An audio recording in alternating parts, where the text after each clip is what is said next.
welcome Kristiane Backer onto stage now. Thank you very much to Roshan for that rave review and that very kind introduction and even mentioning my book. Thank you very much. Assalamu alaikum wa rahmatullahi wa barakatuh. How are you all? Alhamdulillah. What a blessed event. And you know how it always is when you gather for the sake of God, the angels are present. So assalamu alaikum to all the angels in the room as well. Bismillahir Rahmanir Rahim.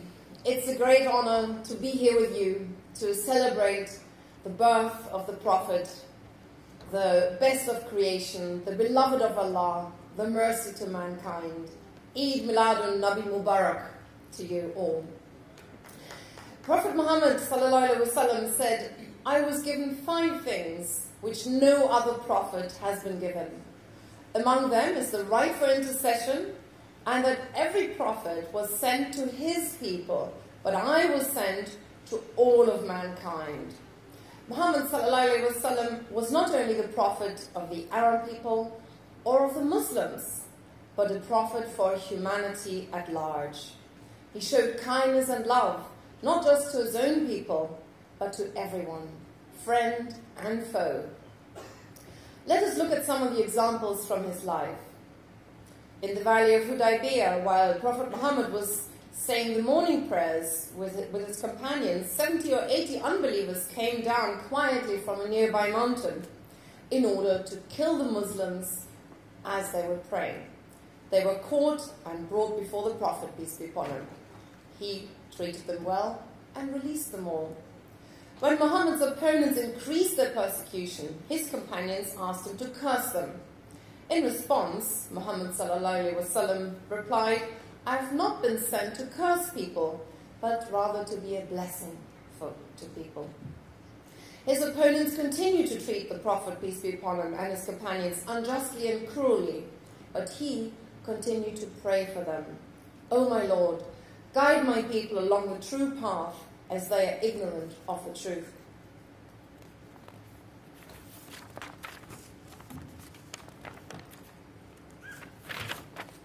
Muhammad's character was the Quran, as his wife Aisha explained.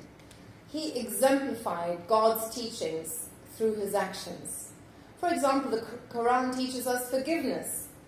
Show forgiveness, enjoin what is good, and turn away from the foolish, it says in chapter 7, verse 199. Or repel evil with what is better. I love that one, 41, verse 34. Now the Prophet, peace be upon him, demonstrated the power of forgiveness, as Mr. Helbawi already alluded to, but perhaps not everybody was there, so let's just remember what happened. When he entered Mecca 8 years after his hijrah with a huge army, the Quraysh stood before Muhammad expecting him to take revenge, but instead he entered the city with humility, prostrating himself before God on the camel that he was riding. When he addressed the assembled citizens in the compound around the Kaaba, he reminded his enemies of what they had done to him and his fellow Muslims, and declared, the arrogance and racial pride of the heathen days has been wiped out by God today. All human beings are descended from Adam, and Adam was made of clay. Then he recited the following verse of the Quran. O human beings, we have indeed created you of a male and a female, and made you into nations and tribes, so that you may know one another. Surely the most noble of you in the sight of God are those who are most deeply conscious of him. Surely God is omniscient and fully aware. Instead of proudly showing the Meccans who the winner is, Muhammad ﷺ declared in a spirit of magnanimity and tolerance, I shall speak to you as Joseph spoke unto his brothers. There is no reproach to you today. God will forgive. He is the most merciful and the most compassionate. You can see that quote towards the end of Surah Yusuf. Muhammad declared peace and a general amnesty for all, establishing a paradigm for forgiveness in the moment of his utmost political power. Mecca was transformed instantaneously, and overnight practically the entire population converted to Islam. Through his mercy, the noble prophet, peace be upon him, showed us how human hearts are one. Muhammad sallallahu alaihi wasallam once said, "By Allah, he is not a believer," and he said this 3 times, with whom his neighbor is not safe. Never mind what faith or race this neighbor may be. Let's bring this into our context today. 12.6% of our prison inmates are Muslims, while Muslims only account for about 4% of the British population. What is going wrong? Why do young Muslims commit crimes against British people, neighbors in the wider sense, despite our Prophet's warning that they can't even consider themselves believers when their neighbor isn't safe from them? Something to think about.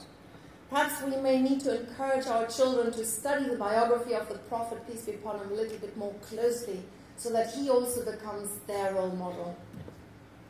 Prophet Muhammad, peace be upon him, treated all people with kindness and never showed ill will or harshness to anyone. He never sought revenge for any wrong done to him personally, and he never beat a servant, a wife, or even an animal. Anas ibn Malik, who worked for Muhammad sallallahu alaihi wasallam for 10 years, testified that Muhammad never once rebuked him. When I did something, he never questioned my manner of doing it. And when I didn't do something, he never questioned my failure to do it. He was the most good-natured man of all. It was his conduct that gave Muhammad sallallahu alaihi wasallam universal respect. Muhammad exchanged correspondence with kings and emperors, and he urged them to rule their people with justice. Yet, he was a modest man who, when asked by a barefooted Bedouin, "Muhammad, be just and give me some money. It's not your money nor your father's," he responded to the Bedouin with a smile and ordered the amount of money he'd been requested to be given to the Bedouin. Muhammad supported those in need. He advised lenders who'd lent money to people who couldn't pay back in the agreed time if they extended the settlement time or even cancelled the dues of the debtor. Muhammad would personally ask that they be pardoned by God on Judgment Day. Wow. Muhammad encouraged people to respect one another and to be tender with each other's feelings.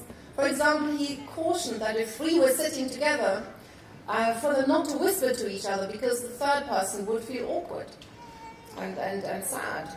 I mean, how considerate is that? I find it extraordinary how detailed interpersonal relationship advice Muhammad even gave. And it's all recorded for us, for our benefit here and now. Alhamdulillah. Muhammad sallallahu alaihi wasallam knew about the power of love when he stated, "I swear by God that you shall not enter paradise until you believe, and you shall not believe until you love each other." And one way to demonstrate love for one another is to exchange greetings and gifts, he said. God described Prophet Muhammad in the Quran saying, "Indeed, we have not sent you, Muhammad, except as a mercy, a rahmah, to all the worlds." So not just to humans. Muhammad's mercy and compassion was so deep that animals, even plants, would benefit from his existence as their guardian. He was a mercy for animals.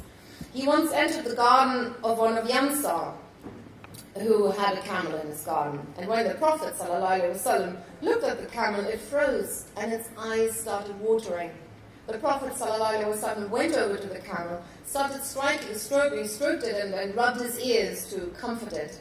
And he then rebuked the owner of the camel. "Do you not fear Allah with regard to this camel that God has allowed for you to own?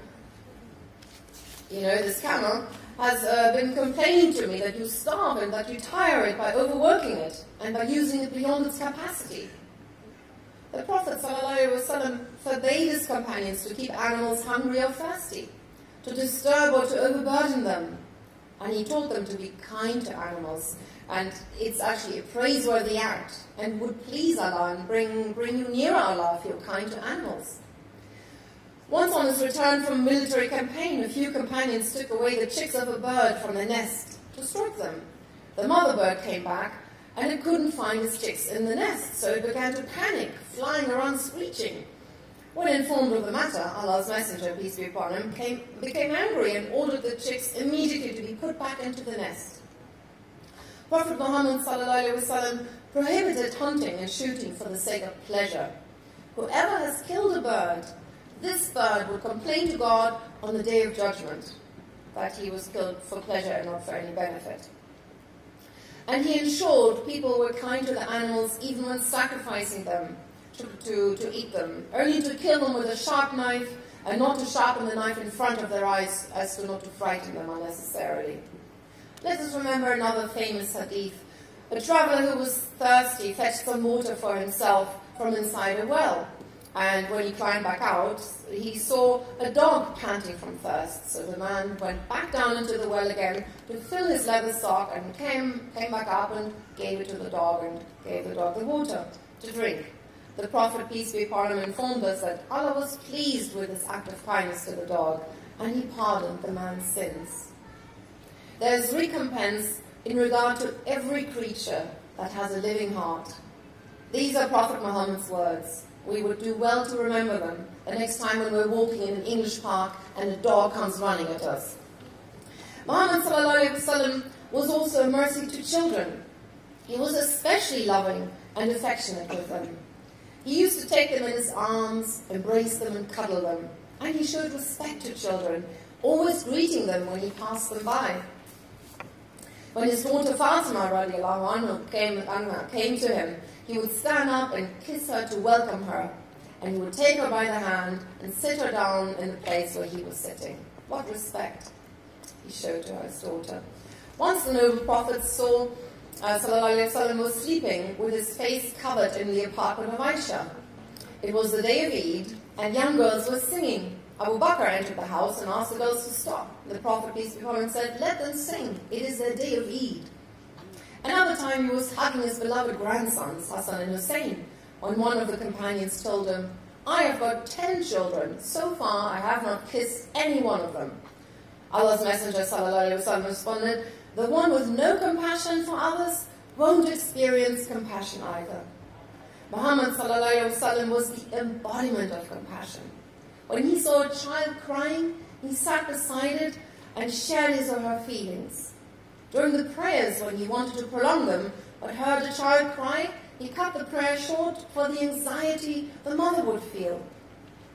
And of course, Prophet Muhammad, peace be upon him, was a great mercy to women as well. In fact, God made him love women. The men in the audience, please listen carefully. Prophet Muhammad, peace be upon him, is your role model. So you also must love women and treat them well. Are you following his example? Prophet Muhammad, peace be upon him, was helping his wives in the household. Hope you're doing the same. The Prophet ﷺ listened to women. He took their advice and he encouraged them to contribute to the community. He established women's rights, which was unheard of at the time. Even in his last sermon, which Yvonne alluded to so well, and he gave his last sermon on his farewell pilgrimage, standing in front of more than 100,000 Muslims on the Mount of Mercy, Jabal al-Rahmah.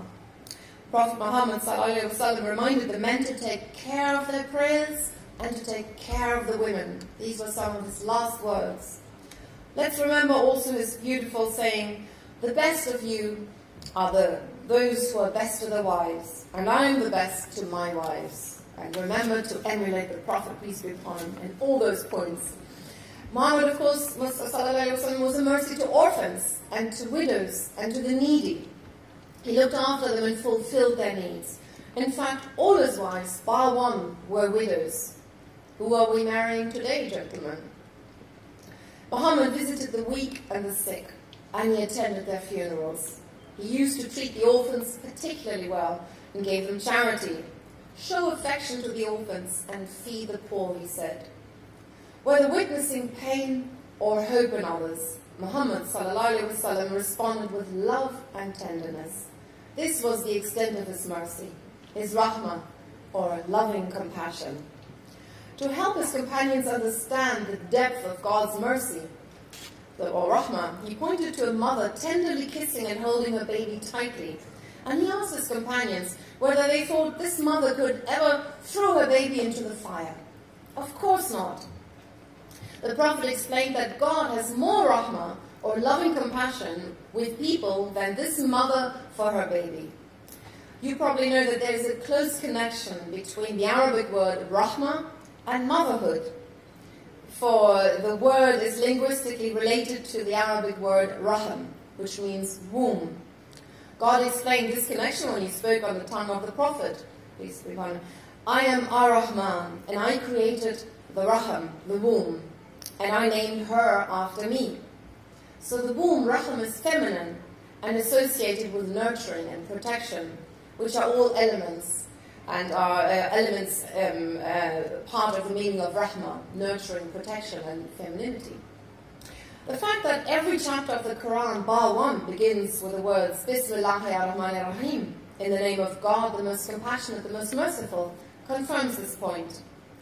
Mercy or loving compassion is the core essence of God's nature and the message of his noble Prophet, ﷺ, along with kindness and gentleness. A believer is friendly and kind, Muhammad ﷺ said, and also God is gentle and he likes gentleness. He gives for gentleness what he does not give for harshness, and what he gives not for anything else. You have indeed in the Messenger of God a beautiful example, the Quran says. And it asks the Prophet, peace be upon him, to tell his community, say, if you love God, then follow me, and God will love you and forgive you your sins. Our task is to follow the noble Prophet's beautiful example, to strive to act in the best possible manner at all times. The point is to follow the Prophet, peace be upon him, not just in appearance, but most importantly, in character. And his character is said to have been magnificent. Muhammad ﷺ himself said, I was not sent, but as a perfection of character. We need to ask ourselves, are we actualizing this mercy, justice, and kindness that Muhammad has taught us in our interactions with our fellow human beings, the animals, and the nature around us? Are we sincere when we say that we love our Prophet? Or are these empty words? Do we really follow his beautiful example? Let's look at our actions and see how we can improve in following the best of creation more sincerely and show our love through the actions that we do. As a result, we will taste the sweetness of faith in this life and the company of Prophet Muhammad, peace be upon him, in the next, inshallah. What better time to revive our deen than right now in this blessed month, Rabi al-Awwal, or Rabi al-Anwar, the enlightened month. I will leave you now with Muhammad's beautiful words. Those who are merciful are subjected to the mercy of the All-Merciful. So have mercy on those on earth, and the one in heaven will have mercy on you. Thank you very much. Assalamu alaikum wa rahmatullahi wa barakatuh.